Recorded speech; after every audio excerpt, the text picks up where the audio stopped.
तर वरिष्ठांचा फोन आल्यानं प्रवीण गायकवाडांवर हल्ला प्रकरणामध्ये आरोपींवरती कारवाई झाली नाही असा दावा जितेंद्र आव्हाडांनी केलाय।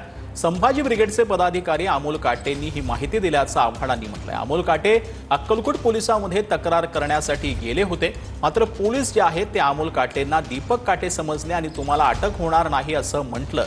ही गोष्ट आपल्याला अमोल काटेंनी सांगितल्याचं आव्हाडांनी म्हटलंय। मात्र अक्कलकोट पोलिसांनी आव्हाडांचा दावा जो आहे तो फेटाळलेला आहे। तो अक्कलकोट पोलीस स्टेशनला गेला होता।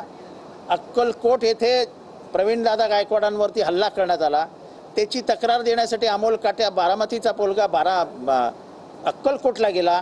अक्कलकोटच्या पोलिसांनी उभं राहून त्याचं स्वागत केलं आणि म्हणाले तुम्ही काय काळजी करू नका, तुम्हाला काय अटक वगैरे होणार नाही, आम्हाला वरनं फोन आलेले आहेत। ही हकीकत ही अक्कलकोट पोलीस स्टेशनमध्ये घडली आणि हे स्वतः अमोल काटे याने मला सांगितलं। बाहेरच PI टाकून SI थांबली होती, की त्यांनी मला विचारलं काय, मी त्यांना माझं नाव सांगितलं, मी अमोल काटे, मी बारामतीवरून आलो। तर त्यांनी मला तात्काळ हात पकडला, मला बाजूला नेऊन मला सांगितलं की सगळं व्यवस्थित झालेलं आहे, मला फोन आलेले आहेत आणि व्यवस्थित सगळं चाललेलं, तुम्ही त्याची काही काळजी करू नका।